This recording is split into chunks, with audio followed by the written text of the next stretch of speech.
Not everything is fleeting. Some things are deep. This is Portrait of a Lady on Fire.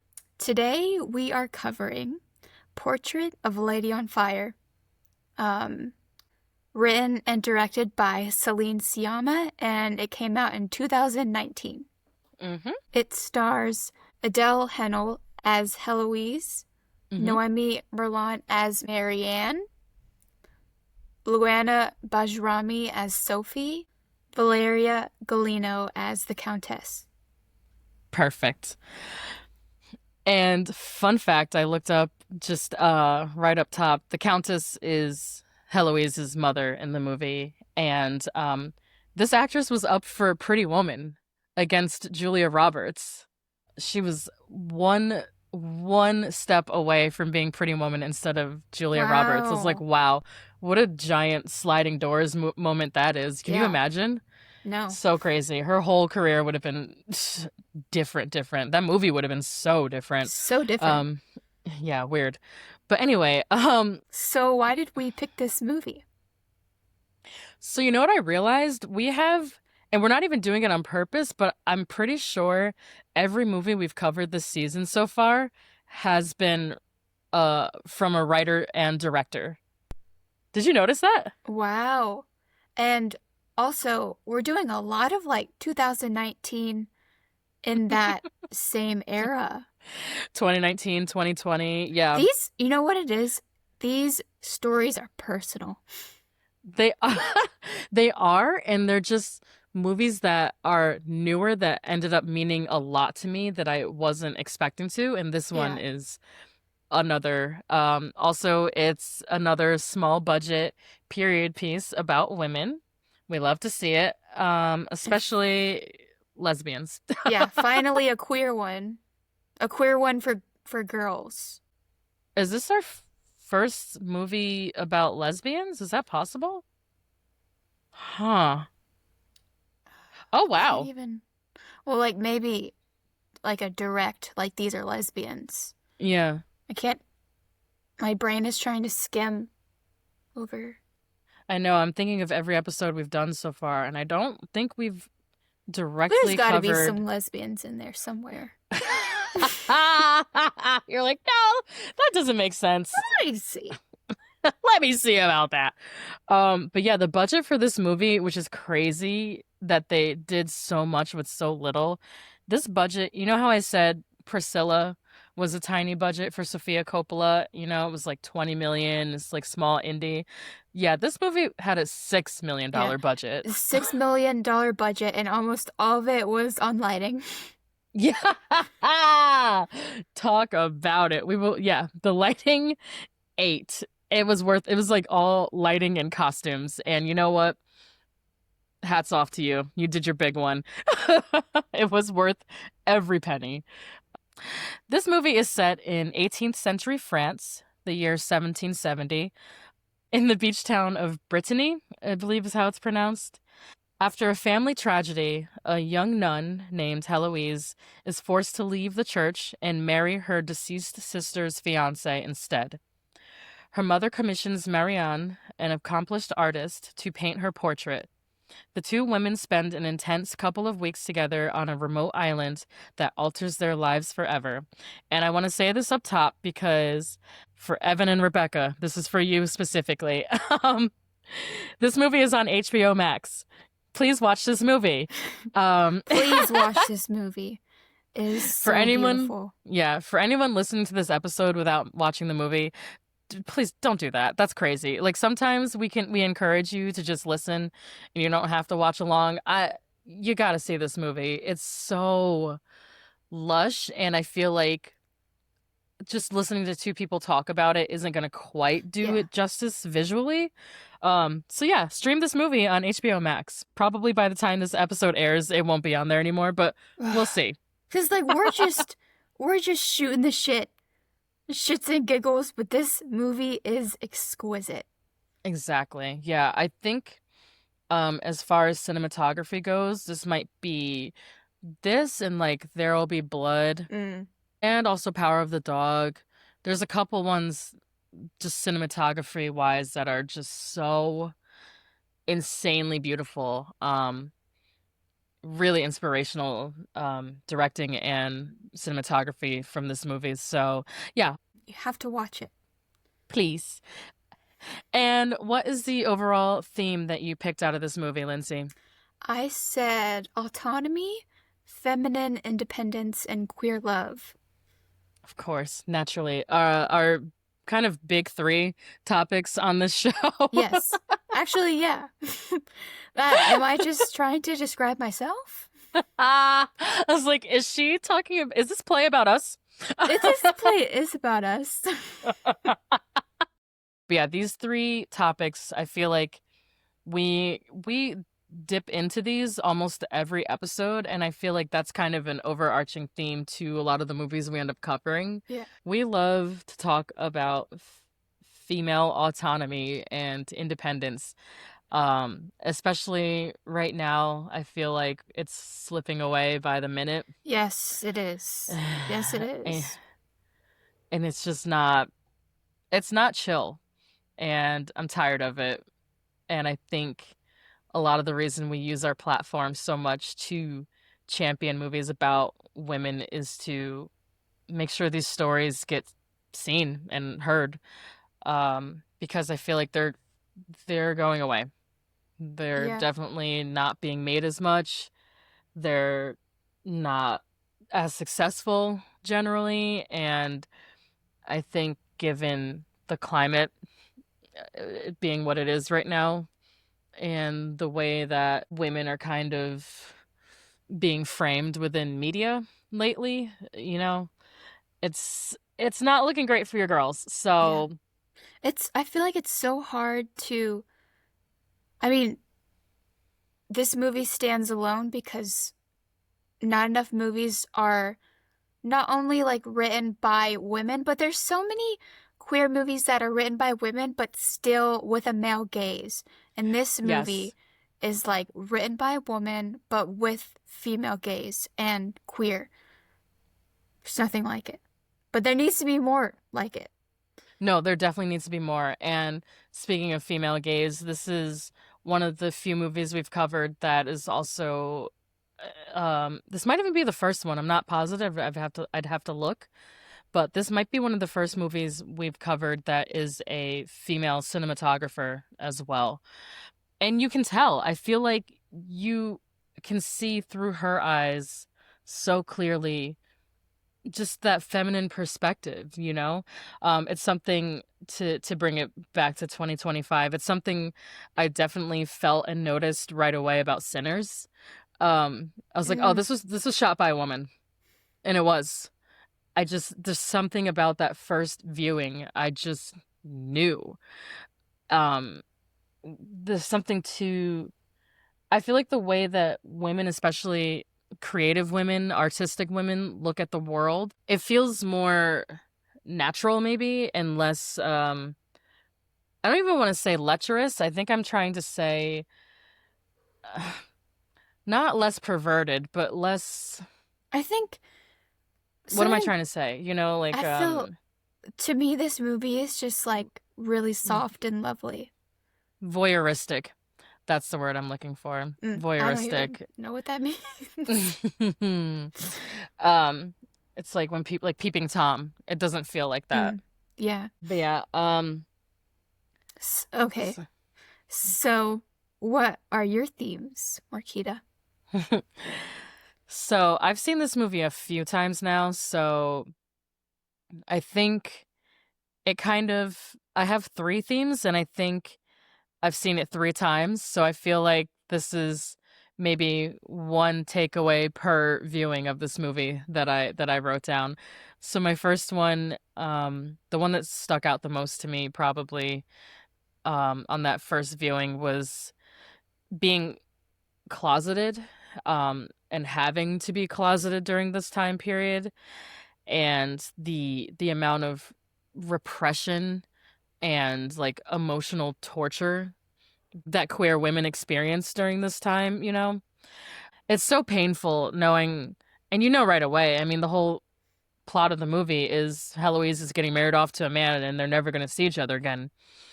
You know that from the beginning. It's just so it's so painful to watch them have that whirlwind romance and just know that they can't be out. They can't ever hold hands or kiss or be a couple out in the world. It's just never, it's not the right time. It's not the right place. And Heloise is already, she's already on a path to be married off. And it's just so sad. Yeah, Um, it sucks because she truly like sought solitude for herself by being a nun, but then she got dragged out of that to marry a man. It's like, what she's are like, you I didn't doing? want to, she's like, I I did not don't want want to be this. here. Why am I here? Like, I feel, yeah, it's so tragic because I think there's like a subtle line where she says, like, I finally was in a place where I got to be away from men, basically, and I Yeah. got to be around women. And, there's some subtext there. You could say, like, I get to be gay in peace, basically, in a time where it was very, very unacceptable to be so. And she was like, all right, I'm where I'm supposed to be. I get to be away from men. I get to be gay. No one's gonna do anything or say anything to me. I love the church. I love my life. And then her sister dies, and she's like, "Oh, I end up with a goddamn man anyway, and I've never even met him." Oh, Yeah, it's infuriating. it's And I tragic. I didn't pick up so much on like why she was there the first time I watched it, but watching it again the second time I was like, are you freaking kidding me? Like her sister dies and then she just has to take over her place. Like that's wild. Yeah, yeah. Just swap out one sister for another and keep it pushing. Like, god damn. Oh, so tragic. And then my second theme I had was kind of just ruminating on the concept of temporary love and fleeting love and having something that's so pure but so brief. And the you see a lot of Marianne so desperately and tenderly trying to hang on to the memories of this time period. It's only 2 weeks, we don't really know for sure, but it's only a couple weeks, and you get to see Marianne basically trying everything to just remember. And they have that little moment in bed together where Heloise is like, I want to remember you too. And they're never going to see each other again. Ugh. Uh, that just makes me think about the ending. I know, we'll get there. Yeah, we'll get there. Um, but yeah, temporary love and hanging on to the memory of that, even though it is like painful, it's still worthwhile. So that was my second big lesson from it. And then thirdly, this is the one that stuck out the most to me this time, was the idea of collaboration and community, finding community and equality and safety amongst women. Um, these three women on this island, no matter what their class or culture is, the fact that Marianne and Heloise and Sophie are Yeah. just three girls taking care of each other, cooking for each other, making art together. Yeah, I think some of the moments in the film that we kind of only get to see joy is when the three of them are together spending time, just either having fun, yeah, playing cards or going to the what that get together was. That feast in the woods, Yeah. yes. Yeah, I love that. I think once you get over the kind of heartbreak of it, that part of the story kind of shines through for me. And it was singing to me so loudly this time, just community amongst women, Yeah, I and really like that. how, yeah, how special it is. I was reading an article to do a little side research. Maybe I'll put it in the show notes. It was an article from the Criterion collection, because of course this is a Criterion movie. and I own it on disc. I own it on Blu-ray.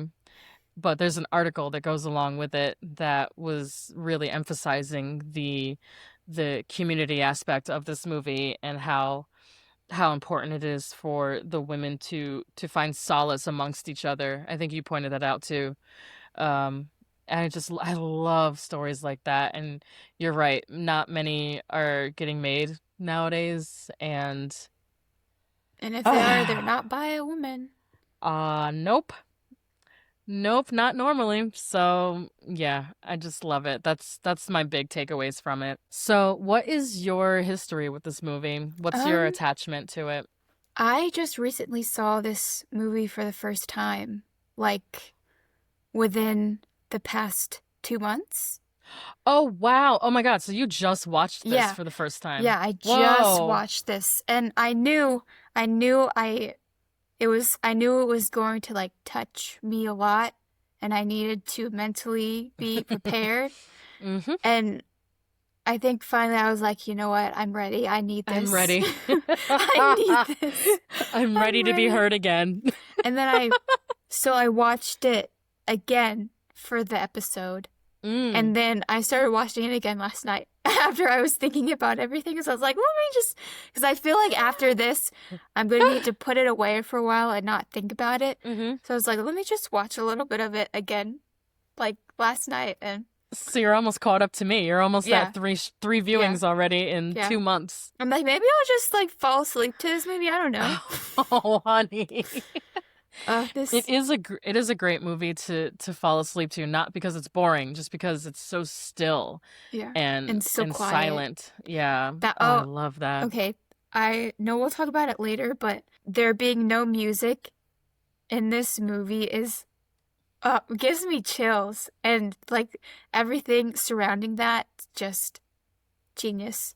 It's such a good touch. It So yeah, I have intentional. mm-hmm. Yes, I have a little bit more on that later as well we can get into. Um And what's your history with it?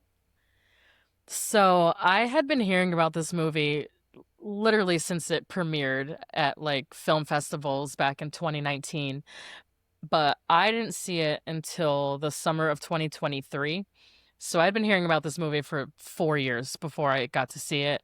I knew it was queer and I knew it was French, but I I didn't realize how deep it was, and how touching it was and how much it was going to affect me, I guess.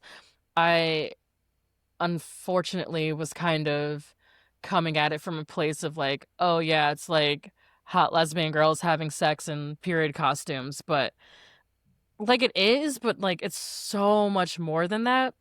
And I was not expecting this when I watched it for the first time, unfortunately. I think I was expecting a lot more sleazy kind Yeah. of, Bridgerton style, Ugh. sexuality, Yeah.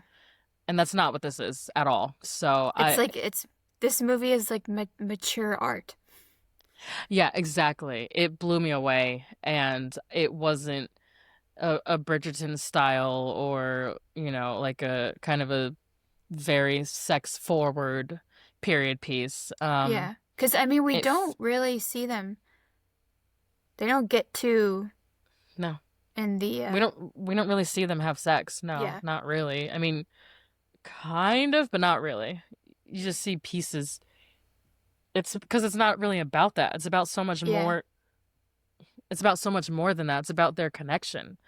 And I didn't know that going into Yeah. this movie. Well, I love the moments we do get to see of them naked. It's always like after or before when they're truly connecting and just Yes. being like existing next to each other. Yes. Ugh. And it's always, I don't know if you noticed, but it's always when they're having these very intense discussions about art and the creative process and about their feelings and their future. It's very like they're physically naked, but I feel like those moments of nudity also come when they're being emotionally naked. Oh yeah. And it feels so vulnerable and, like you said, gentle, and not done as like a, oh, isn't this so hot? Like, watch these two girls go at it kind of way.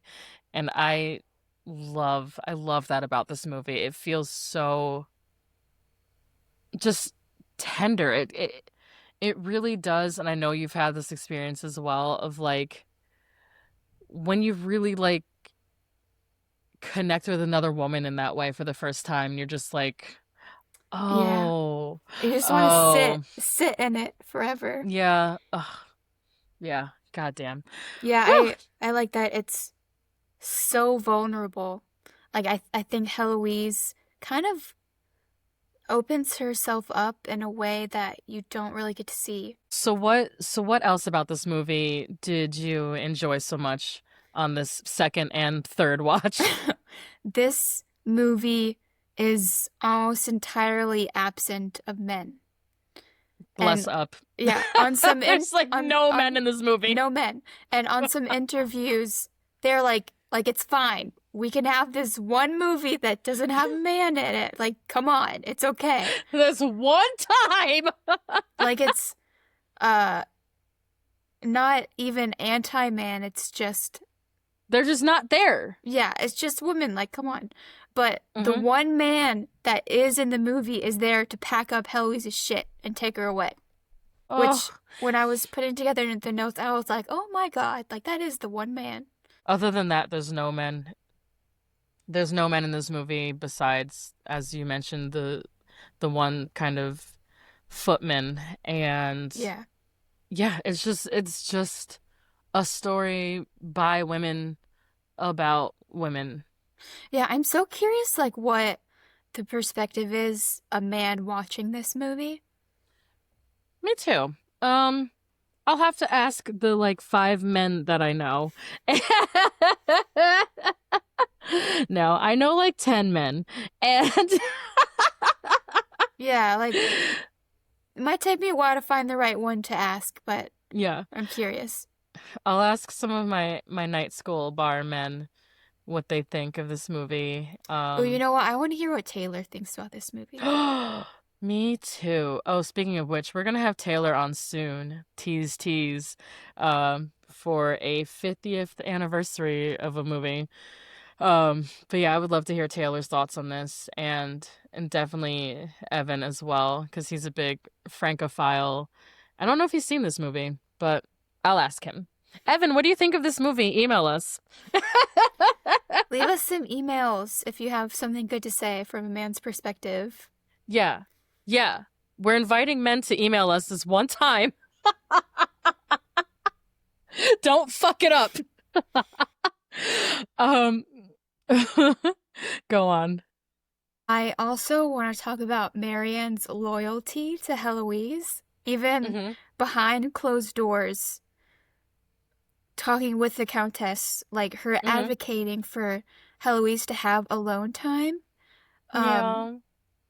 and just her, like, so many of her actions not needing to be done, but just doing that because she's so in love with her. She cares for her and she's looking out for her future. Yeah, You know, she's trying to make sure that Heloise has a safe place to land. yeah, I think a lot of that, I have it later on for standout scenes, but we can talk about it now. I love those moments between Marianne and the Countess where they're switching back and forth. They're speaking French and Italian to each other, and it's so illuminating as far as what you're gathering from the story and what you're learning about Heloise and her history, and also what you're learning about Heloise's future with the what is the Milanese prince or whoever she's yeah, marrying.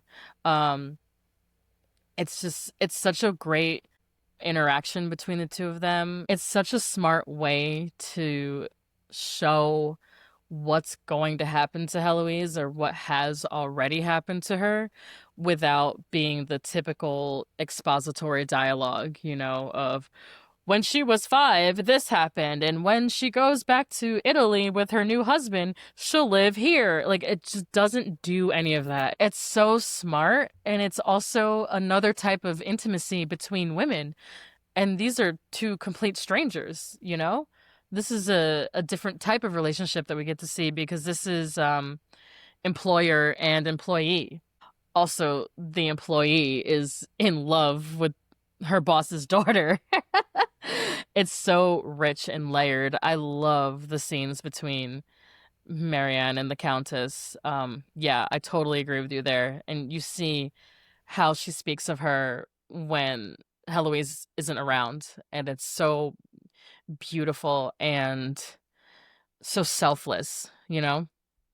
Yeah, it's she's just so subtle about, well, like maybe you should have Heloise do this, while just secretly just wanting the absolute best for her and wanting her to know like you can experience things by yourself, especially how the Mm. movie ends. Mm-hmm. And she's like, you're gonna see music and you're gonna see art. And, there's little pockets of moments where you get to be yourself. It's like Marianne was kind of previewing Heloise's future for her. You know what I mean? Like, she was her screener. And I think now every time Heloise truly thinks of almost anything, her mind will always go back to Marianne. It does, I'm sure it does. We know it does because Yeah. we see Oh, the the. pain, the rage and pain. Yeah. Oh my God. So painful. It's so painful. You can tell how. I just love how angry she is, and she has every right to be. She doesn't want to get married. She doesn't know this man. She doesn't really have a close relationship with her mother. She is completely alone in this world. There's no other siblings. I don't know where their father is. I think he's gone too. It's just her and her mother. And now she's going to be alone in Italy for the rest of her life. And how fucking heartbreaking that must be. And Marianne really, like you said, goes out of her way to make sure that Heloise is going to be looked after and find whatever little bits of joy she can in her Yeah. life going forward, basically, in this arranged marriage. So, something that I really love about this movie, outside of obviously the queerness and the romance of it and the artistry of it, I also love how much care and attention they give to Sophie in this movie, the servant girl that lives with Marianne and Heloise throughout this story. She's so she's so lovable. And having her be such a presence in this movie and have her part of the story turns this from a typical two-person romance and into, I think, a more rewarding and more inclusive. It just expands the story, and makes it more dynamic, and it's different types of love and care between women. You know what I mean? Yeah, it gives them like obstacles to work through Yes, that and too. just so many different experiences with each other. Yeah. So Sophie, we learn pretty early into the movie that, well, this movie is only 2 hours, so maybe it's not that early into the movie, but about halfway through the movie, I think we learn that Sophie, who I think is a teenager, um, is pregnant, and she doesn't want to be, and it's very kind of murky how she got pregnant and if it was, by choice or not. Um, but she's very vulnerable with Marianne, and she's like, "Yeah, I haven't had a period in 3 months, and I don't want this baby, and I don't know what to do, and I was waiting for the Countess to leave town so I could deal with it." And Heloise and Marianne immediately stop their romantic Yeah. bullshit, whatever, and they're like, "All right." pause. We got to go take care of our girl. Yeah. And, there's like this 30-minute kind of chunk of the movie that's just about Sophie and about Heloise and Marianne coming together to take care of her and to get her an abortion and help her end this pregnancy that she does not want. Um, and it really, I love that this is included in this story because it makes you love the two main characters even more because of how willingly they care for her throughout this pregnancy and the abortion process, like they don't treat Sophie like the help. They don't treat Sophie like she's a little kid. They don't treat her, in a lot of period pieces, they treat the servant, I don't even want to say servants, but they treat the staff as like kind of less than or inhumane. But these three women feel, even though they're from such different classes and such different environments, they feel very equal in this Yeah. world.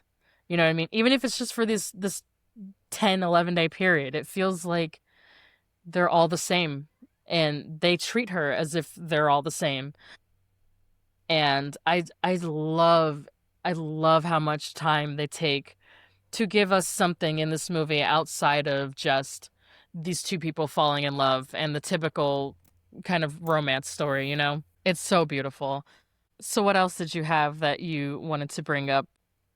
Marianne and Heloise, I guess just the perspective of Heloise thinking Marianne was a walking companion, Hmm. but still observing Marianne in just the same ways that she was observing her, not only falling in Oh, love with her, but yes. also to do the painting.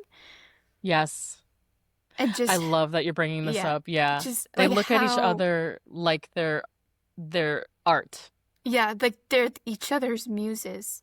Yes, yes. Ugh, it's so I love beautiful. that.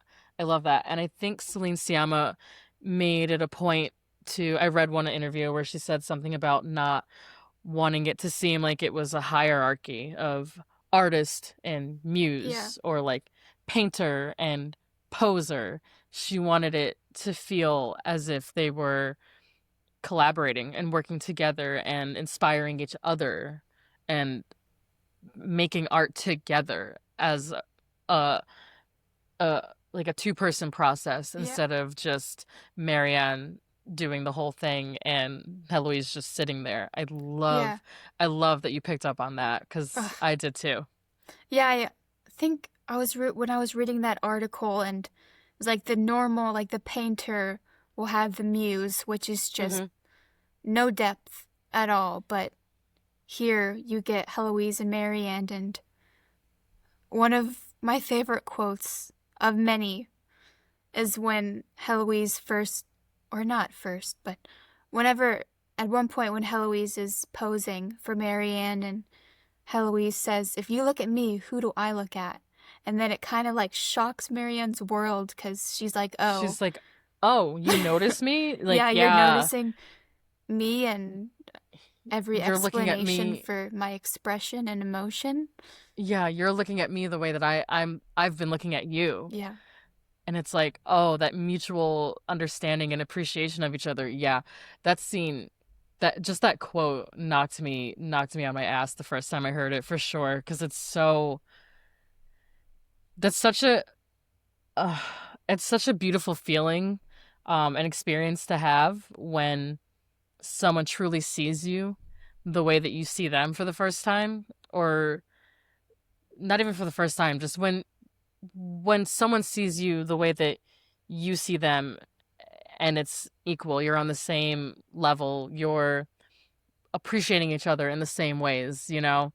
I love when that happens in yeah, stories and in real life. It's so special. What else did you have? You had a lot. You put some good notes yeah. in this episode. I thank you. I have so much to say about this, but it all like jumbles up in my brain so much because I'm so like just infatuated with this movie. But to go back to Marianne's loyalty to Heloise, burning the previous artist's portrait of Mhm. Heloise, Hmm. Absolutely, she did not need to do that. She told no one about it. She was just like in her room late at night and she was setting She's like, fire. she doesn't like it. Yeah, and that's it. That's it. She didn't want this and she doesn't like it. And she torches it. I hope I wrote about this later, but there's so many variations of Portrait of a Lady on Fire in the movie. Like Yeah, circling back to the it's title. it's your Like, next point. It's right here. oh, I see. Because there's the title, Portrait of a Lady on Fire, and then Marianne's painting of Heloise on fire, and Marianne burning Heloise's portrait on fire. There's just so This is much overlap. like fire symbolism. Yes, Yeah, there's a lot of different types of burning happening in yeah. this movie in the physical sense, you know, the literal sense, and then Mm-hmm. in the emotional sense, and in Yeah, the conceptual sense of burning. Yes. yeah. I Oh my think it, God. it routes back so much to their anger, both of them.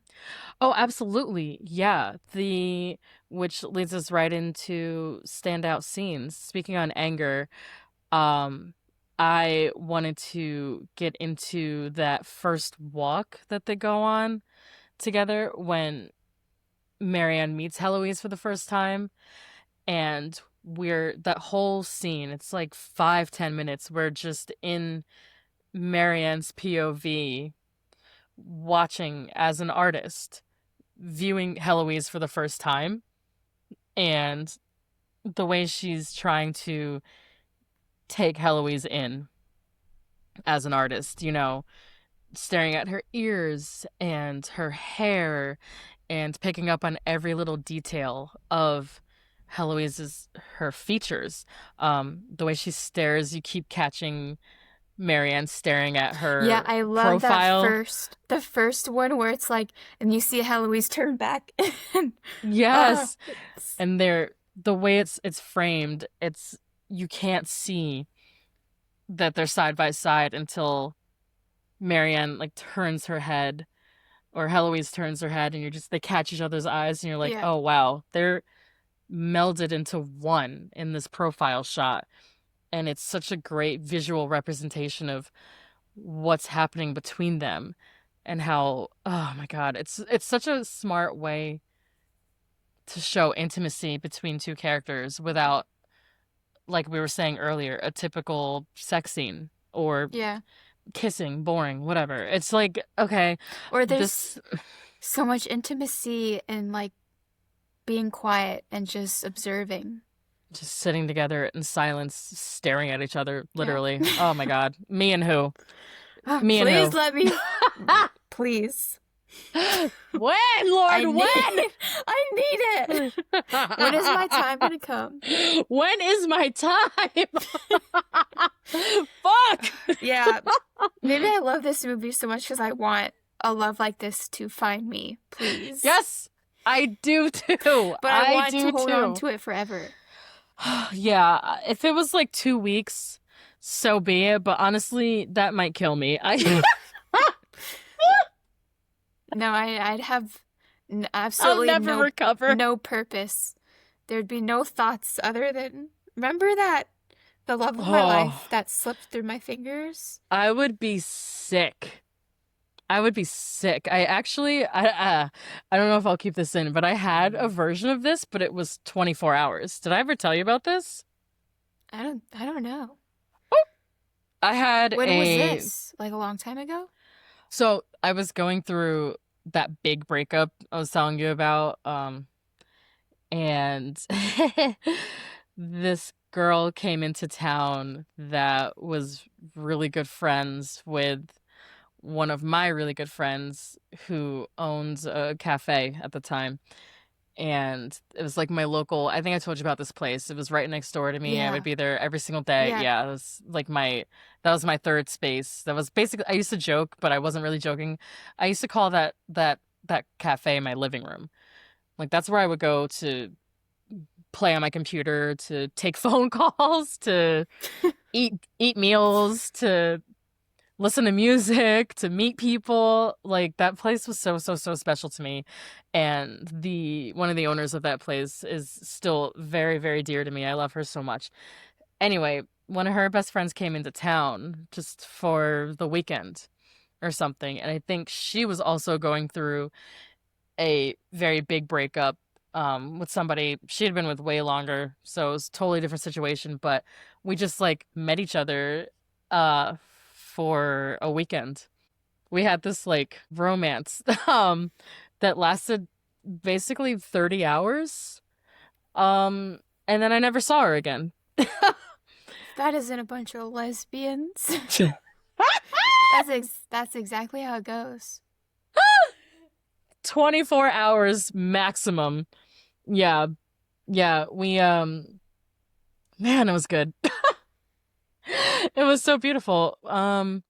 We had a great time together and it never went anywhere. I never saw her again. We don't really keep in touch and but it still meant a fucking lot to me, especially, at that time being I was in a like hetero relationship previous to that and it was just like, oh yeah, I don't have to be. So she was very special to me. I hope she's doing well out in the world. Um, but yeah, that shit killed. It took me a long time to like grapple. I was like, damn, what if, Oh, God, yeah, I can't think about the what ifs. that's the hard part of having, very short-term fleeting romances. It's like, what if you never get any What if? resolution? Yeah. That's the worst, but I had a very, very modern, very, very short-lived version of this for a weekend on a boat. On a boat? What? Yeah, Oh my yeah. gosh. Very, very Hudson River of us. I because I mean I can relate so much to like having those moments of connections, like hmm especially those like first queer experiences. It kind of just like it strikes you, hmm it stays with you. Yeah, it's so, what's the word I'm looking for? Fundamental Yeah. to who you become Yeah. as a woman. Absolutely, yeah. What other scenes stood out for you? I also liked one of the walking scenes, but their second walk when it's hmm windy and they have to stay covered, and like this is when there's just so much emphasis on Heloise's Just eyes. the eyes, And yes. I love, I think I want meant to Her mention eyes are this, so beautiful, by the way, so too. beautiful. They're like this striking greeny brown teal kind of color. Yeah. Oh, incredible eyes. Yeah. They there's just something about how much anger she possesses in her eyes at all times, hmm while also having so much like innocence. Oh, that's such a good way to put it. Yeah, I think I described her eyes and her performance later on in a similar way. Yes, I totally agree with you. I love the scarves over the face Yeah. and just that contrast of the dark fabric on their like pale skin and they're out on like a bright sunny day on the beach and all you can see is just their fiery glances at each other, Yeah. you know? It's like the Oh, perspective of Marianne wanting to like hold on to her features for painting, but also just but falling in love also with her. But for also, herself. yeah. It's and I just there's every single moment in this movie. It's like you're watching Marianne experiences, but you're experiencing it for yourself because it's so quiet. It's like you're hmm just there with her. Yeah, you're right alongside her the whole time, Yeah. just taking it in. I love that we both picked walking scenes, but different ones, hmm because I feel there's something very underrated about, and I think you've brought this up before. I don't know if it was on or off mic, but just that how you kind of like to go on walks with people and Yeah. how you can connect in such a different way when you're out in nature together and taking in nature side by side. And I don't know, but taking walks together really does hit Yeah. different. It's like I it's a shared experience outside of yourself. Shared experience. That's exactly the phrase. Yes, yes. Oh my God, exquisite. I love every time they're outside at the beach. I'm like, this is Yes. fucking art. This is cinema. Yeah. And when they run to each other for their first Oh, kiss, they woo! knew. I don't think I had the first kiss written down, but I did spiritually just know that when they're in the cave together Yeah. and they rip off their scarves. Oh. Just so everyone knows, I'm fully in love with Heloise. Like the same way Mm. Marianne fell in love with her. So did I. So did I. How could you not? Really? How can you not? She's so beautiful, and yeah, we'll get more Yeah. into that performance later on. Oh God, I agree with you. This is not going to be a very fun episode if you're looking for point counterpoint. There's no counterpoint, I fear. This is just points. No. We just love this movie and we It's agree with each just other. collaborating on Yes. how beautiful this movie is. This is female collaboration Yes. at its finest. I loved how you mentioned vulnerability, especially with Heloise, because it seems like she's so innocent and not necessarily inexperienced, but Hmm. just so new to the idea of getting to like show her love for a woman. But she's so vulnerable with her words, and it's like anything she needs to bring up, she just says it. She just says it. She's so raw. Yeah, Yeah. she's so raw. And I don't even know if they would end up being together if she wasn't as honest about some of her feelings to Marianne. Hmm. One of my favorite things is when Heloise said, "In solitude, I felt the liberty you spoke of." Pause. Very But intentional pause. dot But dot dot. but I also felt your absence. And she's like, Oh, "I missed you." I missed you. I fucking missed you today, all And day, bitch. Marianne couldn't even look at her. She just had to leave. She's like, I can't. Oh, me and who? Someone confess your feelings to me like this, please. Yeah, that's a knockout line right there. It's so. Oh my She's like, God. I'm standing on business. I missed you. I missed you. I missed you. What did you do today? Me? Me personally? I missed you. Gosh. Oh my God. One day, Lindsay. One day. We gotta hold out hope. It's coming. It's coming for us. My last thing I want to mention is page 28. I started involuntarily just sobbing the first time I saw that.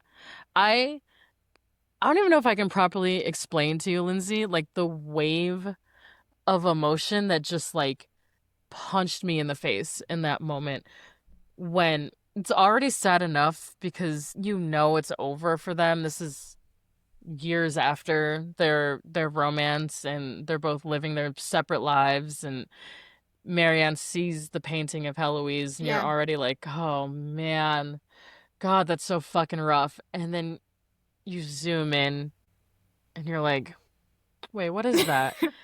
And you zoom in again and you're like, oh, page 28.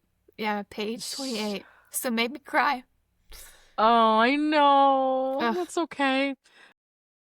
It just shows that, like, as people, I think, who can never really get over things, that's okay.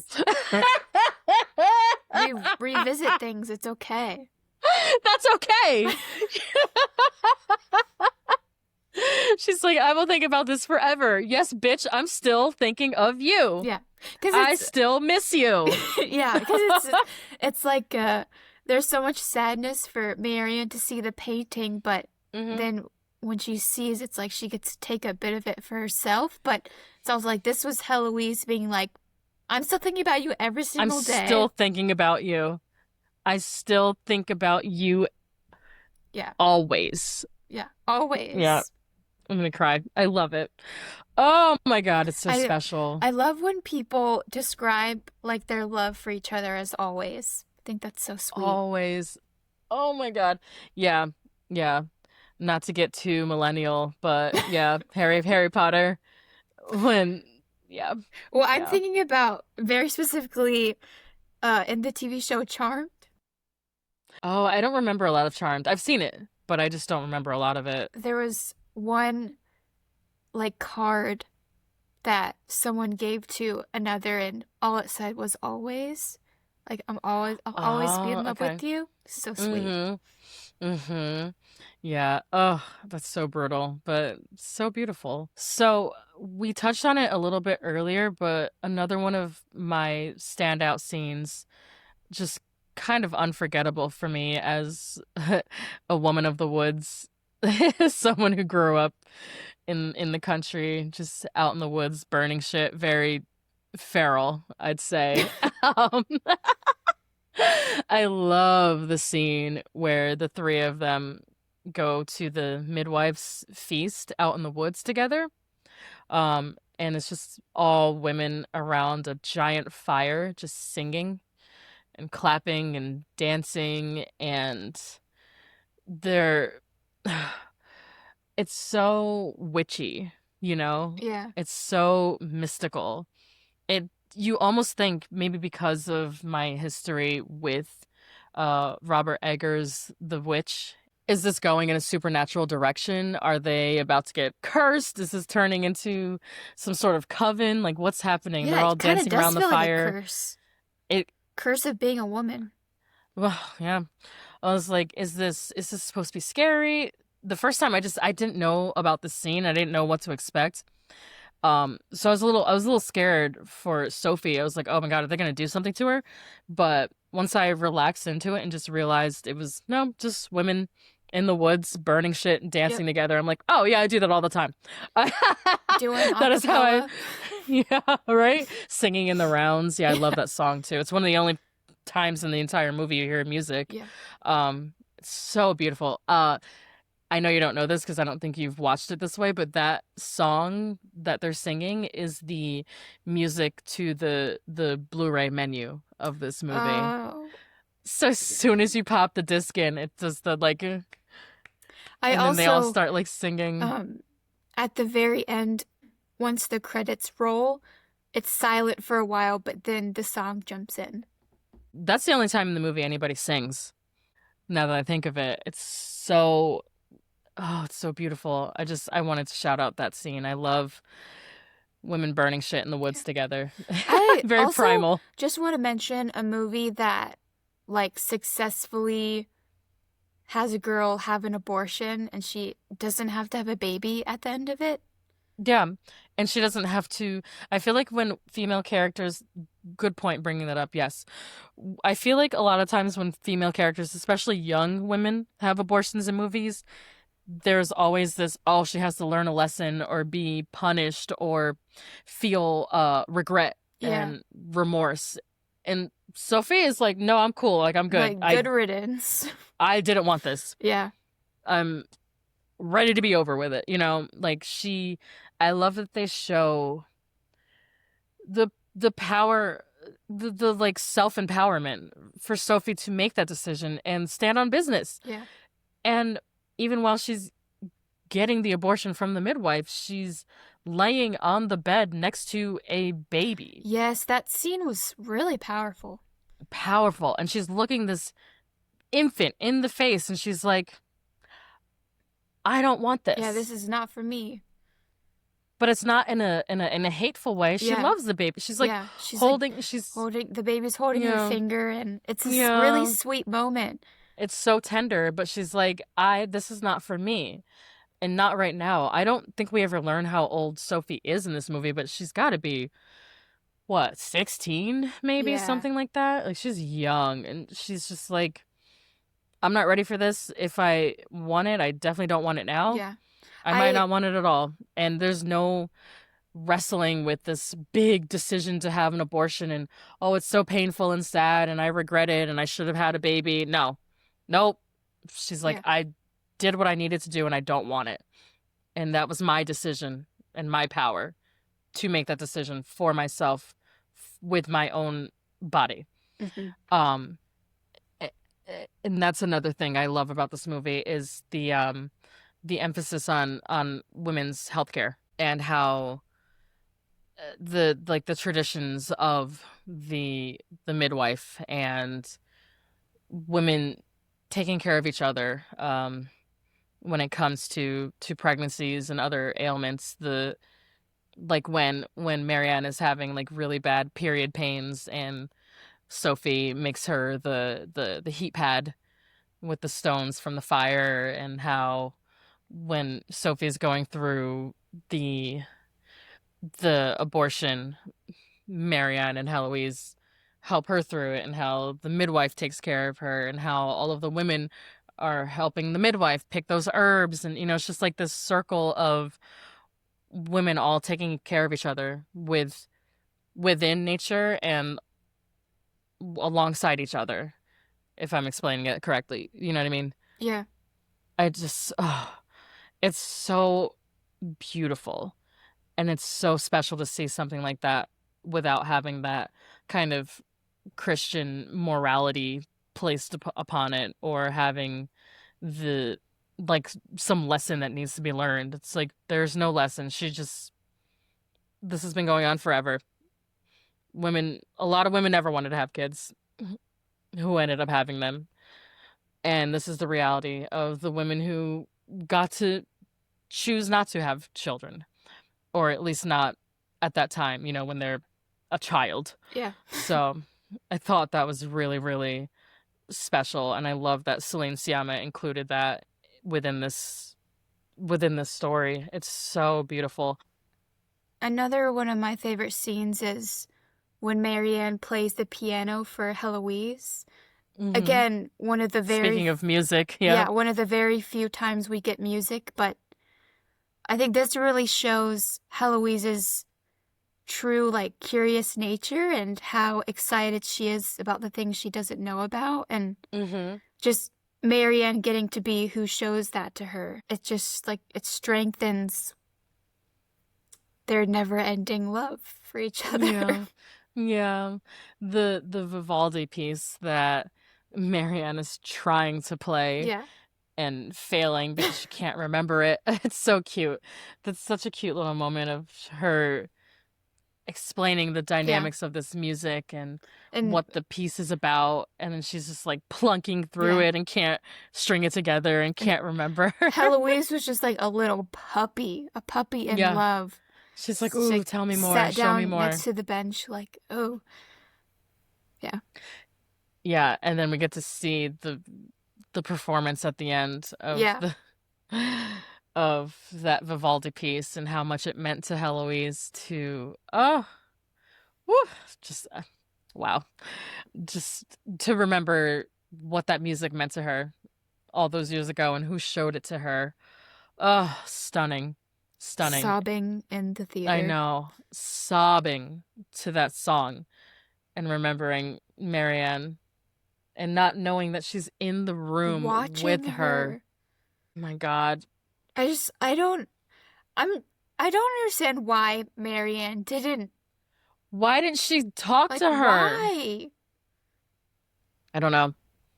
I don't know. That's one of the great mysteries of the movie, is why doesn't she ever reach out? She knows where she lives. They live in the same city, apparently, or at least the city where Marianne is often.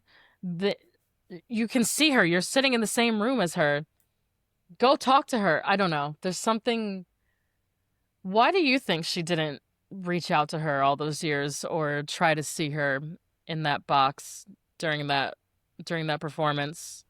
I think Marianne and Heloise differ so much, and that if it was reversed, Heloise would have talked to Marianne, I think. I think in so many Mm. situations, Heloise kind of had to be the one to confront, like, Ooh, like confront the uncomfortableness between them. that's a really good point. You're right. Heloise is always the one who's like, no, look at this. Look at me. Turn around and look at me. Look at this. When Sophie's having the abortion, Marianne turns away and tries to hide, Yeah. and Heloise is like, no, turn around and look. During their last moments together, Heloise chases after Marianne, and she's like, turn around and look at me. When, yeah, she's the more confrontational of the two, and the one who really wants to face things Yeah. and face life, you Yeah. know? And I think, I mean, Marianne was so much more conditioned to society and like being a closeted woman. Whereas Mm-hmm. I think Heloise found herself in this situation as herself, and she's like, no. Yeah, yeah. That leads us right into our favorite performances. I mean, there's only four women in the movie, so we're basically both just going to cover the leads. I did already speak a little bit to Sophie, who is played by Luana Bajrami, who I love in this role. She's incredible. And then Valeria Galino as Heloise's mother, the Countess. They're both absolutely amazing supporting performances. I feel like this movie wouldn't be what it is without those two supporting the two leads, but we've already kind of talked about them throughout this episode so far. So for my favorite performance, I took Adele Hanel as Heloise. Of course, there's something about her that I don't know, I think I see like a little bit of myself in her. Maybe not my current self, but maybe a younger, more wild version of myself. There's something about Adele that I love her face, Yeah. and she's so magnetic and so wounded in this movie, but she's also still dangerous, and she burns with intensity, you know? She literally burns in this movie, and she's just staring at at Marianne, just burning. And she's so bold, and she's just angry and fiery. It's one of my This is one of my favorite female film performances of all time. Just point blank. It's incredible the way that she has to play that quietness and the internal intensity and the grief that she's holding on to from her sister's suicide, and that anger at her situation, at her station in life, anger at the fact that she has to marry someone she doesn't even want to. um the this role was literally written for Adele, and she Yes. Which is holy shit. just adds so much depth Hmm. and complexity to the movie. She exactly, yeah. Her her wild eyes, her messy hair, it's just everything that she does in this movie is perfection. She's captivating. You can't Yeah. keep your eyes off of her at all. So, yeah, my favorite performance is Adele Hanel as Heloise. What about you? My favorite performance is Marianne, played by Noemi Merlant. There's just something about Marianne that I can't really place. She there's such a darkness about her, but Mhm. she's someone that can get along with anyone. And she's Mhm. so inviting and welcoming, but there's such depth to her. Mhm. Yeah. She, I think I love her eyes. Yeah. She has very big expressive eyes, and as someone who's a part of the Big Eye Club, I it's something I definitely notice, I think, a lot in actresses. We see a lot of her eyes, but we also see a lot of this movie through her eyes. Yeah. And I love how we kind of slip in and out of Marianne's POV throughout this movie. And yeah, Nomi Merlant just, she's so still, but also still, I don't know, vibrant, I guess is Yeah, the word I'm her looking for. like her expressions, she just Hmm. nailed it so well. I feel like she's just so struck by Heloise. And like she's just constantly like gasping. Yeah. Yeah, you do catch her like losing her breath a lot, Yeah. like at Heloise, because she is so Yeah. breathtaking. You're just like, oh my God. Yeah. And Um, I mean, Marianne herself is as beautiful as anything. She's Absolutely. exquisite. She looks like a Renaissance painting Yes. too, you Yeah, know. she does. Everything about the way like her hair is, it's just written for a woman. Yeah.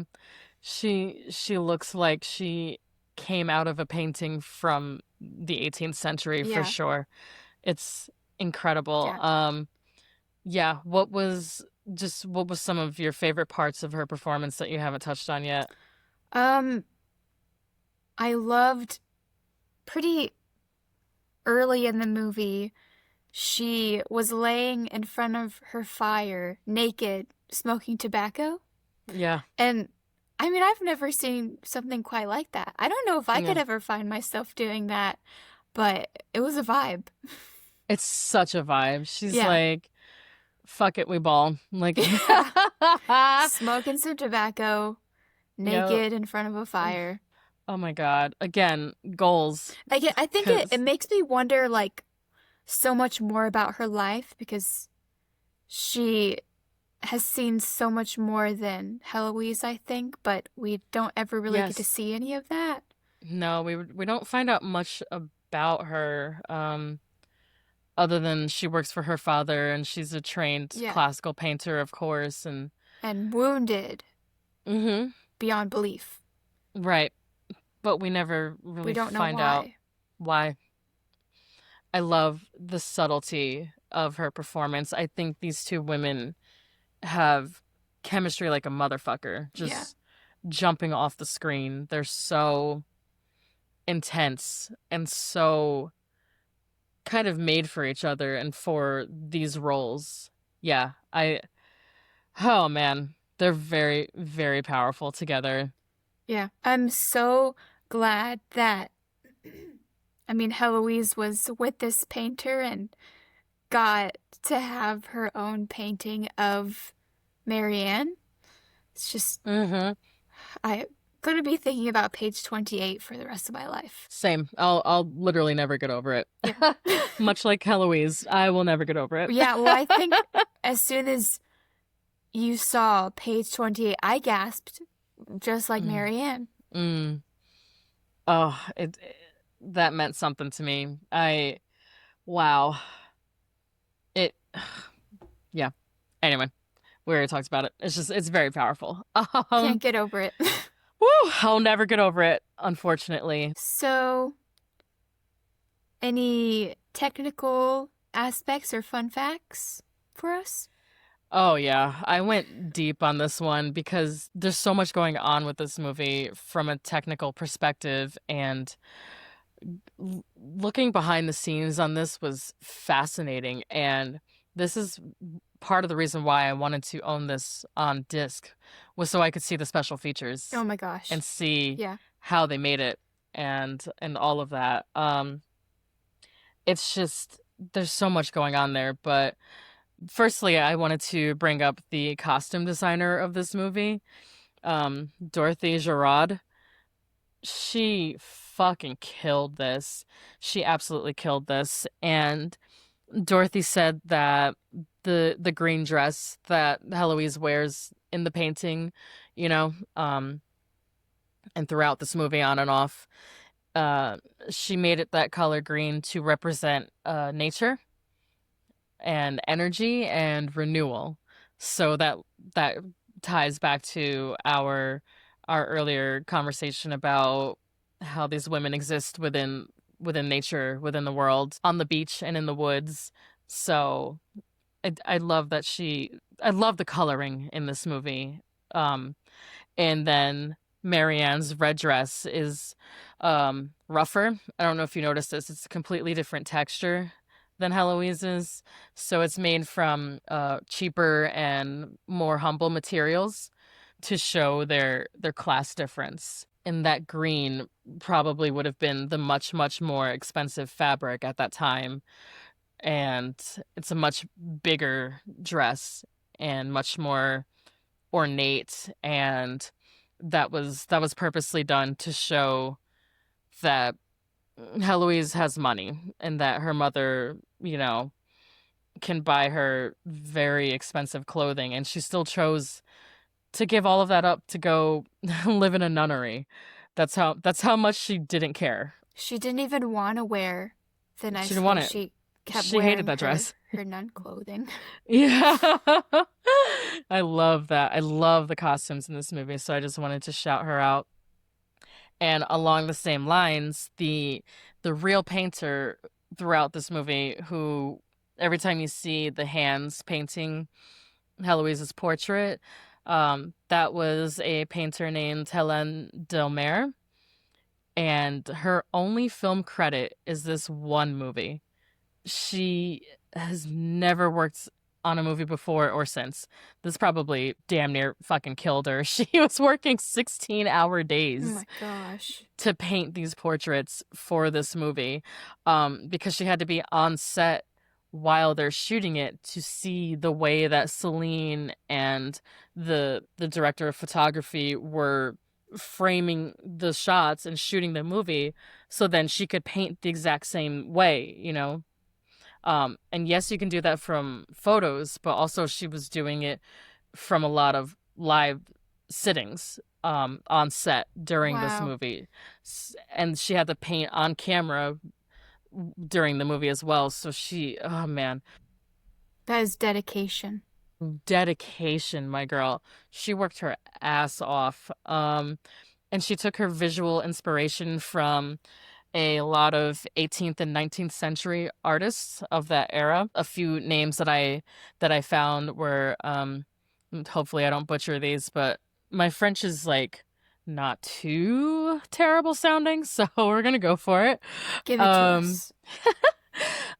Jean-Baptiste Simeon Chardin, Adelaide Labille Guillard, and a portrait painter, Elizabeth Viggy Lebrun. They were all 18th and 19th century artists that she took her inspiration from, basically. And what were some behind the scenes things that you discovered, Lindsay, throughout this process? So, Celine Sciamma and Adele Hanel were in a relationship with each other for over 10 years before the Mm, movie was released. yeah. I think Yeah. they actually broke up right before the production began. Yes. Um, Yes. They broke up, I think, during pre-production of this movie yeah. after 10 years together. Can you imagine going to work every day on Oh my this with your gosh. fucking ex? I think they had, or they continued to have a lot of love with each other, but I will say though, I think the age gap is a little weird to me. I didn't realize how much younger Adele was because I didn't know what Celine looked like. Do you know Yeah. what the age gap is? No.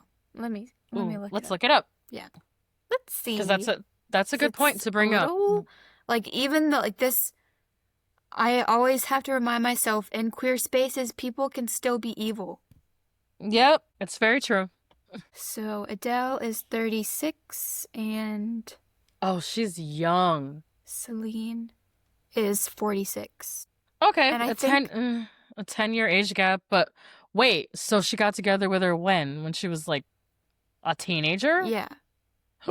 Yeah, 10-year difference of let me see. What was that movie called? Water? Lilies I think so. It came out in yeah, 2007. 2007. Yeah, she was definitely a teenager in Yeah. 2007 because I was a teenager in 2007. So, Oh boy. yeah, not good. Oh boy. You're uh everyday grooming right there. So Celine would have been about 27 at the time, and Adele was about 17. Yeah. Oh boy. Yeah, that ain't it. That's, No. I Which, didn't realize how much of yeah. a gap that was. Like, I think the older you get, the less that matters, you know, but when you're in your late 20s and you're dating a teenager, Mhm. queer or not, that's fucking weird, especially given what happened to Adele that led Yeah. up to that relationship even Yeah, starting. That's kind of fucked up. gets kind of yucky. Mm. But looking past all that, but not looking past all of that, Mm-hmm. Heloise is loosely based and inspired by Adele, Mm. which I think just speaks so much to how captivating Adele must be in real life. Exactly. Yes. You can feel, like I said earlier, you can feel that this was written for Adele Yeah. and that she's bringing a lot of herself, just even like you said, behind her eyes. She's bringing a lot of herself to this performance, and that's because it was written for her, by someone who knew her for half her life. Yeah. Um, that's so insane. What else did you learn? So you mentioned this earlier, but the budget almost entirely on the lighting. So, Worth it. yeah, absolutely worth it. The lighting of the film is meant to replicate as realistic of a setting as possible, of as realistic of a setting in natural light as possible. So Mm-hmm. during the nighttime, every single candle was lit to just, I guess, have that warm tone. Yes. And during the daytime, there were there was lighting on the outside of the castle, like shining Yes. into the Into the windows windows. Yeah. to just create an absolute like bulb. Yeah. So it looked like natural light Yeah, shining from within the windows, but they had complete control over it. yeah. I was mistaken on this one. When I first saw this, I think the first, maybe even the second time as well, I thought it was solely just natural lights. I thought they must have shot this only a couple hours a day when the light was just right because I was like, it's so perfect and so consistent, Yeah. but you can tell there's no lights shining above them in a studio. They're in like a big castle. How are they getting that perfect daylight every day of the shoot? And then you realize it's because they're replicating the daylight from outside this giant castle. Hmm. So fucking smart. But the reason I thought it was only natural lighting and that they were just shooting it like 1 hour a day or something is because that's the way that fucking Days of, oh, what's that movie? Oh, Days of Heaven. Days of Heaven. That's Yeah. how, They can only remember? shoot for like 30 minutes a day. How long did that production go on Years. for? Years. Yeah. It took them years And to shoot that movie. am I wrong or right in that the production of this setting only took like 38 days? Yes, 38 days, beginning to end, they Yep. were done. And Days of Heaven took like 2 years on and off or some shit. It was fucking outrageous. But I was thinking because it had that same kind of naturalistic look to it, that it was shot in the same way. But of course it wasn't because, modern technology and Got a little more women brain power than that. women are a little more practical and smarter and good at planning. So they were like, hey, what if we just make it look like daylight when we need it to Yeah. instead of holding up a production for 2 fucking years to get the sunlight just right? Like, oh my God, that man's a menace. I get it. Yeah, it's like I get it, but I get it, but Come on. Turn your brain on. That's something Kate always says all the time. Turn your Turn. brain on. You could have done so much more than terrorize everyone around you and spend millions of dollars for years and years and years to get the same thing that a group of women did in 38 days. God, that's funny. Yeah, don't come for us Terrence Malick fans. I'm a fan as well, but it's just the way he shot that movie was fucking asinine. It just was. So I'm glad to see that modern problem solving and a group of women who actually like came together and listened to each other came up with this solution because it's such a stunning result and it has that same feel of um Days of Heaven and Barry Lyndon without the torturous aspect of constantly burning candles or waiting for the sunrise or the sunset or the perfect cloud like of course duh just control the environment. Genius.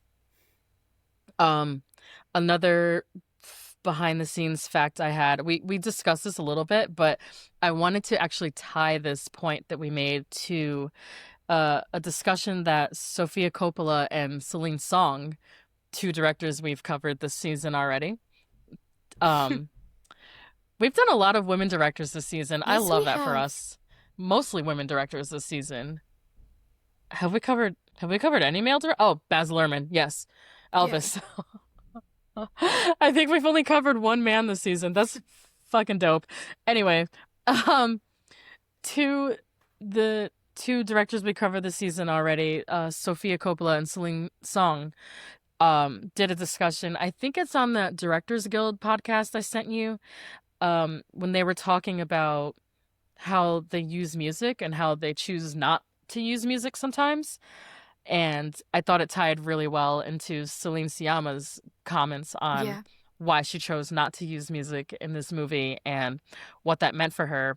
And she said basically, in one of the interviews I watched, that she didn't want the audience to be kind of guided by what to think and how to feel about anything that was happening in the story. She just wanted the story to play out and for us to sit in the silence with these women as they would have in that time period. It's a period piece, and the way that she felt she could make it the most kind of authentic period piece would be just diegetic sound. What would they have been hearing at the time? They would have heard the wind outside, the fucking beach, and each other.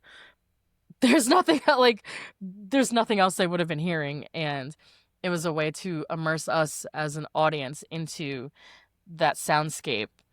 We only hear music when the women are singing in the woods, when Marianne is trying to play piano for Heloise, and then at the end when they're at the opera house seeing that live concert of that Vivaldi piece. And other than that, there is no music in this movie. It's just silence.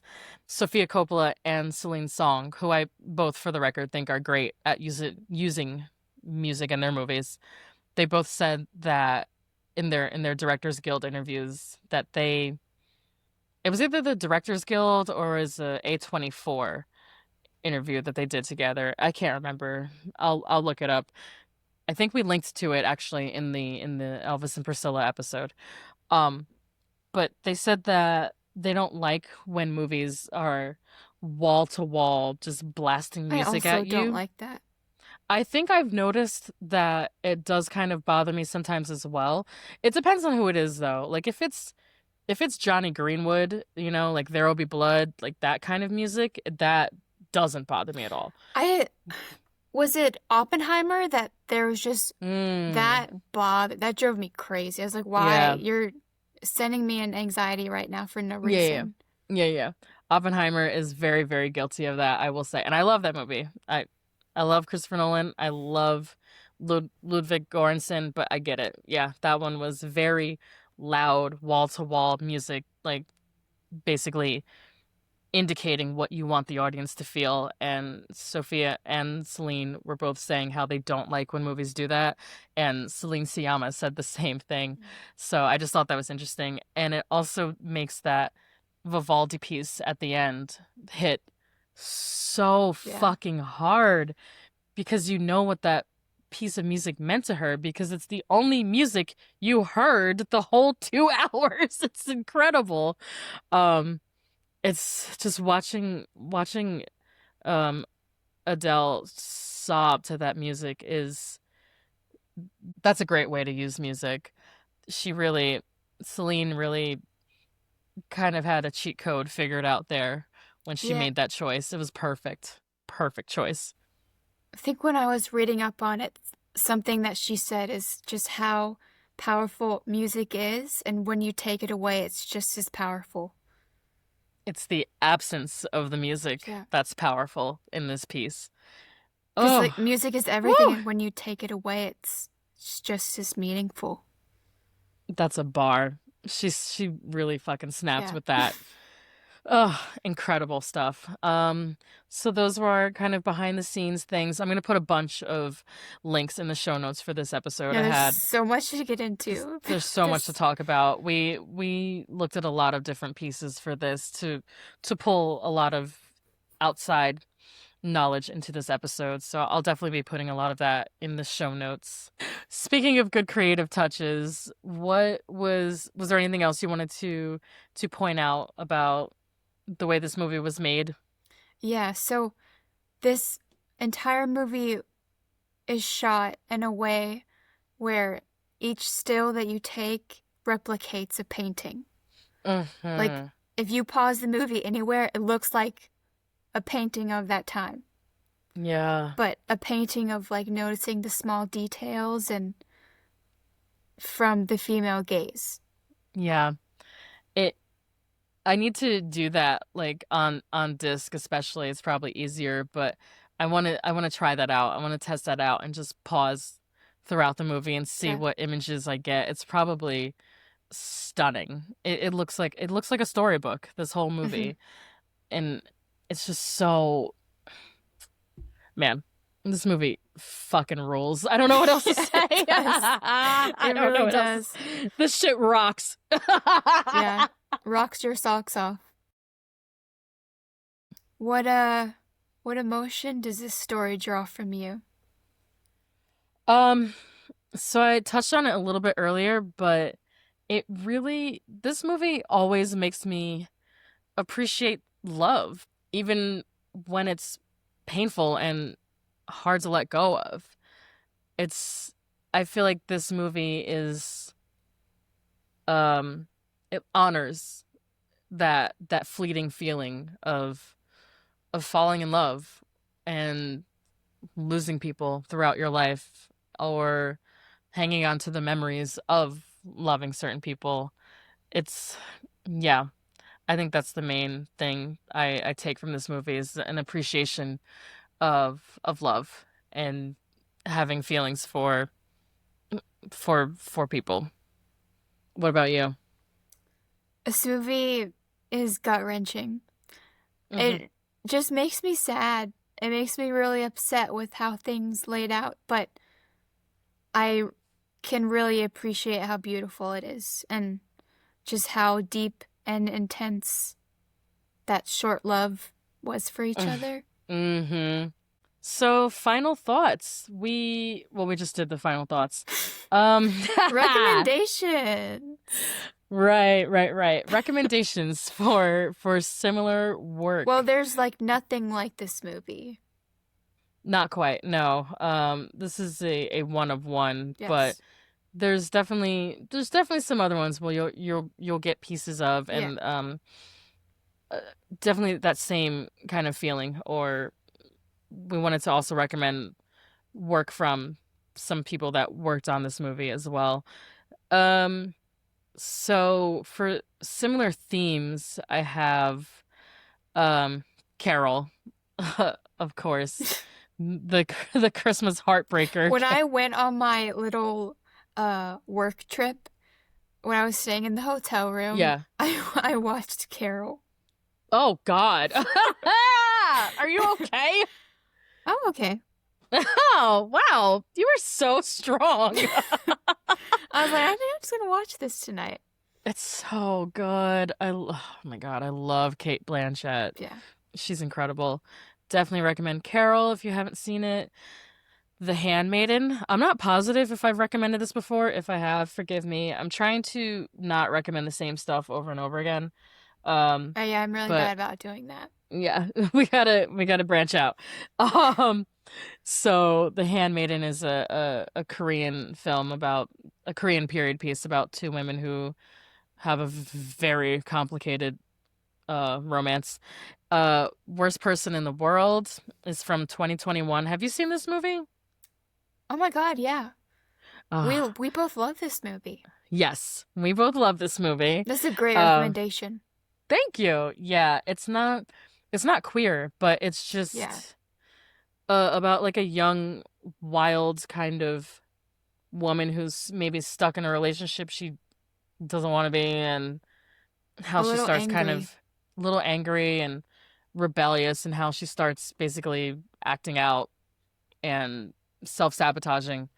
I think it maybe the characters are about the same age or something, but there's something about Worst Person in the World that just speaks to me. Well, Um, I know you when we've talked about it before, you would always mention how she had no female friends. oh, And I think it's like a great comparison of like seeing women together oh my and God, then thank you. like seeing this one woman on her own with no women around her. Not a one, bitch. And Where are your friends? yeah, she's tweaking out. Tweaking.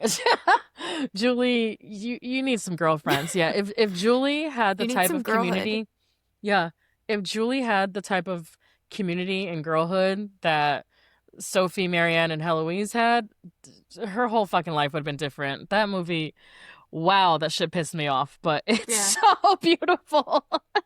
It's so good. Phantom Thread by Paul Thomas Anderson, starring Daniel Day-Lewis. It's another great one. I know you haven't seen this yet, but I think we're gonna cover this one soon because it's a Is it gay? low key. No, but it's a period piece about an artist and his muse. Okay. I will say that. Oh, I think I can like And their picture the kind type. of toxic romance. Yeah. Yeah, yeah. And it's a great New Year's Eve movie, New Year's Day movie. So I think I want to do Phantom Thread this winter. Um, Okay. yeah, we should do that one. And then you get to see more PTA movies, which is Yes. I really my need to see the new one that came out. Everyone keeps talking about it. it's really good. One Battle After Another is solid. It's not my favorite of his, and it's not the best thing I've ever seen, like everyone is saying. It's not all that, but it is great. Um, it is What definitely is the great. best thing you've ever seen? Ooh, the best movie I've ever seen. Man, that's like an existential question. You can get back to me on that. There's so many. No, I'm pulling up my Letterboxd. I'm just going to my Letterboxd 5 stars, and I will tell you. I can come up with a list. Um, Top three. off, off the top of my head, I'd say probably um 2001: A Space Odyssey. Um, Fundamental. yeah, yeah, I'd say anything that kind of blows my mind like that, where I'm like, holy shit, how the fuck do you even do this? Another one would have to be Spielberg, probably Jurassic Park. Okay. I think just as far as like, holy shit, how the fuck do you do this kind of feeling. And then let's see what else I got. I have a lot of 5 star movies. If you go to my Letterboxd, I have 178 movies rated 5 stars. I am not stingy with my likes and my loves. I love movies. Let's see what else I got. Films, sort by rating. Cause now I'm curious. Oh wow. Oh wow. Okay, here we go. Um, that's right. We've got Lord of the Rings, Mm. Godfather Part 2. There Will Be Blood, Apocalypse Now, The Apartment, Portrait of a Lady on Fire is also 5 stars. Um, Do the Right Thing. Oh, In the Mood for Love. I think that would be my top three. Yeah, let's go with that. That's always changing though. If you follow me on Letterboxd, you know I change my top four all the time, but that's kind of where I'm at right now. I'd say so. But just things that stick with me forever, like just live in my heart. Those are just a few. What about you? Oh boy. Number one, Big Fish, Mhm. obviously. Mhm. Also Cloud Atlas. I think that's definite. I don't. You haven't seen that, have you? Mm. It's definitely one of the movies where I'm just like, how did you do that? Mhm. Um, That's the Wachowskis, right? Dia. Let me see. I don't even know.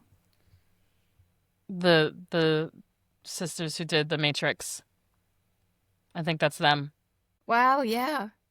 Yep. The more you know. Mm. Um, Number three, probably Vanilla Sky. Okay. Mhm. What can I say? I love Mhm. Penelope Cruz. um. Oh shit. Also, Singing in the Rain. Mm. Singing in the Rain. Oh my god. I love movies. Anyway, yeah, yeah. That's kind of where I'm at as I far love as. movies. Don't come after me for my choices. They're mine. They are yours, and they matter. Um. So yeah, I think we left off at Phantom Thread. So I may have recommended this before. I literally can't remember, but the favorite. Um, have I recommended this before? Well, we talked about it for Little Women. But it like Mm, relates and it's such a good recommendation, but in such a different way.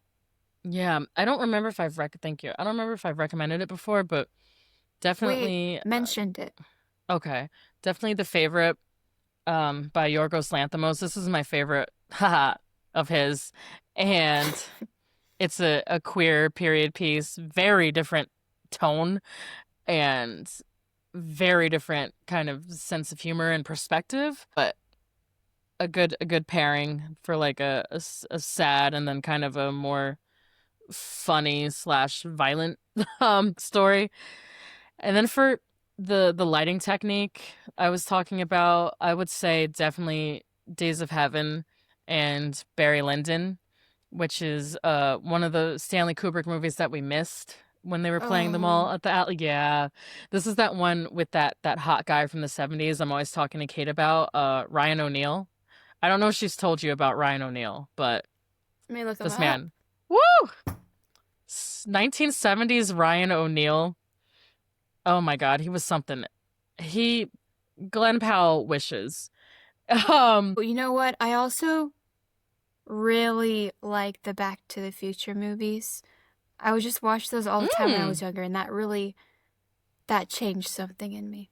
yeah, I think no, those are definitely solid. Like I think a lot of people's first movie that they fell in love with, or a movie where they learned that they loved movies, was definitely Back to the Future. Same with Jurassic Park. These are Yeah. just staples of The holy shit, I've seen something that fundamentals. that I'm gonna think about forever. Yeah. Yeah. So definitely Barry Lyndon for a sweeping period drama with I think it's all natural lighting. Like Kubrick was out of his fucking mind for that. The cinematographer for this movie, Claire Mathon, she also shot Spencer. So I am going to recommend Spencer, even though we've talked about this movie in the past, and you know I fucking hate this movie, but I don't hate the way it looked. Johnny Greenwood, one of my favorite composers, did the music for it, and Claire Maton, who shot this movie, also shot Spencer. So it looks amazing and it sounds amazing. And I think the costume designer might have been someone we've covered before in the past too. Really, I just really didn't like the story, and I thought Kristen Stewart was horribly miscast as Yeah. Princess Diana. That's such an insane choice. Why would you do that? Insane. She was Like, like 10 years too young and a foot too short. like, what are you doing? It made it was like a kid playing dress up and putting on a blonde Yeah, it wig. That shit kind was of just crazy. looks really silly. She looks silly. I Yeah. feel like I just didn't get what she was going for. I thought it was a very odd casting choice, but it looks great. I will recommend it just visually alone, Spencer. Um, and what about you? What did you have? Call Me by Your Name, which you haven't seen that yet, have you? I haven't. That's Ugh. why I was like, Lindsay can speak on this Yeah. one. I've never seen it. Yeah. We should cover that one too. We I love should. Timmy. Yes, we should. It's a Okay. fantastic movie. Okay. Gay, but Mm-hmm. men. Mm-hmm. Which Another there's weird age just gap. weird age gap. There's so many of them. Yeah. A lot of queer stories are age gap stories, and I'm like, I don't like that. Yeah. Um, Also Gia. Have you seen Mm. that? Oh, yeah, of course I've seen it. Yeah, this movie, I used to run this on HBO Yeah. like every weekend.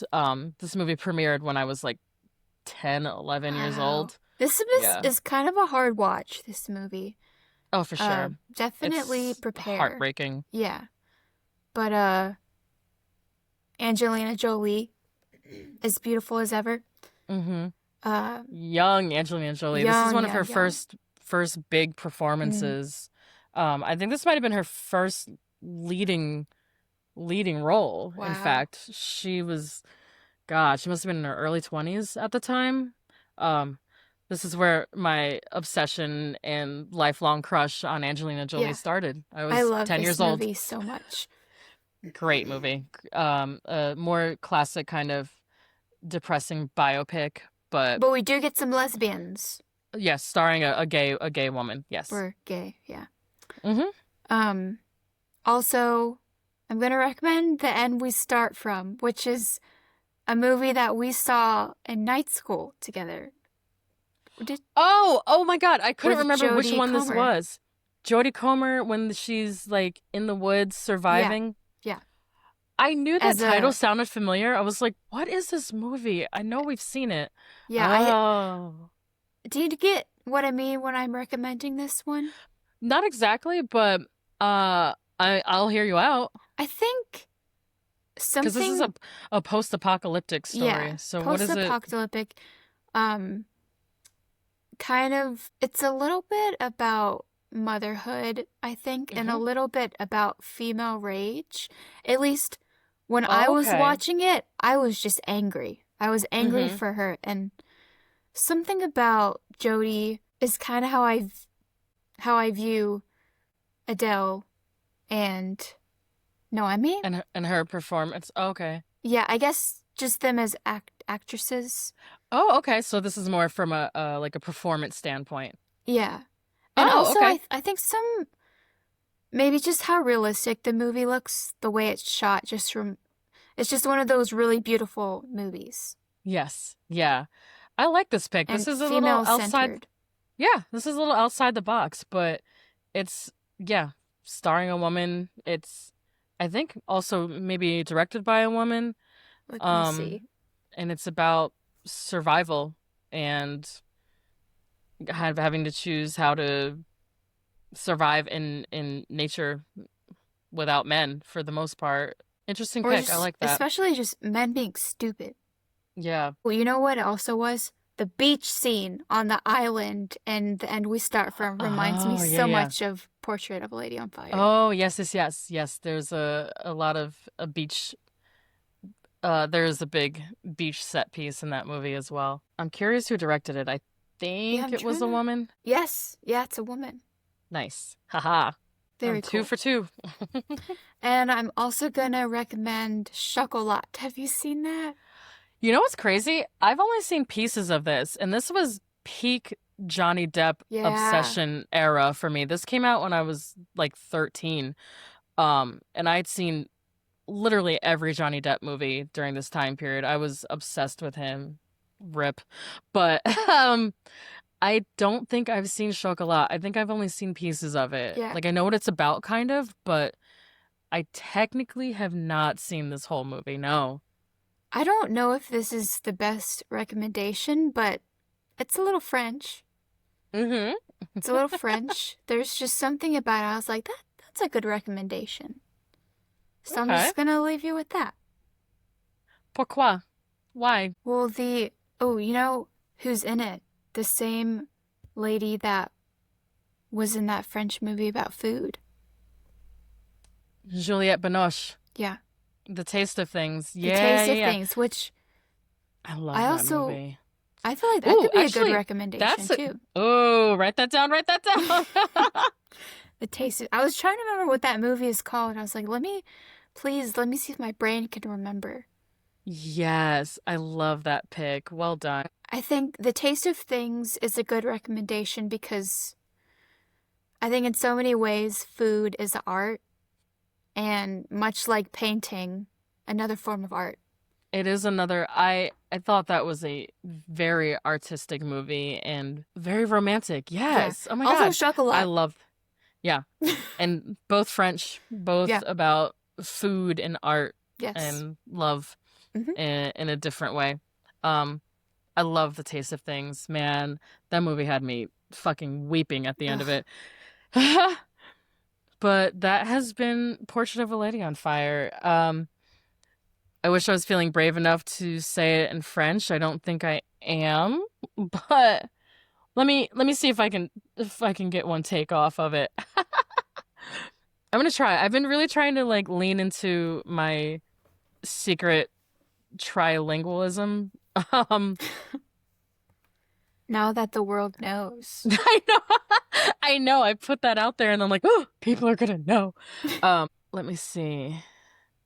I think I can do it. I'm just trying to. Oh, there it is. Okay, I think it's Portrait de la jeune fille en feu. Say If that that's again? wrong, um, Portrait de la jeune fille en feu. It's so pretty. Portrait of a young woman on fire. Oh, that's right. If that's wrong, what are you gonna do? Sue me? I did my best. I don't know how to say the word. I think it's just portrait. Or portrait, like in French. I think it's the same word. And that's that. So, what are we covering for our next episode? We are finally going to be covering Spike Lee's Malcolm X. Yes.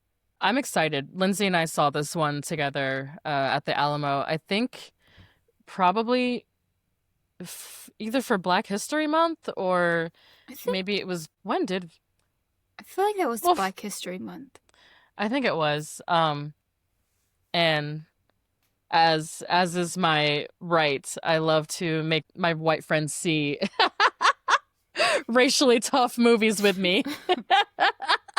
That was my first time seeing it, I think. I think that was also my first time seeing it. I wanted to wait to see it on the big screen. Yeah. So Spike Lee is one of my favorite directors. We're definitely going to be covering him more. I really want to teach a class one day on him. He Oh, that. is one of my absolute favorites. Yeah, right. I've been dreaming up that one. We'll see if that ever comes I to might have to fruition, come but visit for one of those classes. And I'm going to be standing right in your guest room. on my pretty green couch. You're Yes. welcome. Oh, well, next week will be, well, next week. Next episode, we'll be back with a Spike Lee joint. Thank everybody for listening. You can email us at postfilmclaritypod@gmail.com. You can follow us on Instagram, TikTok, and YouTube at postfilmclaritypod, all one word. All episodes are closed captioned on our YouTube channel. You can also follow us on Letterboxd at postfilmclarity. There's a list of recommendations and referenced work from this and every episode. And now we bid you adieu, and bye, honeys!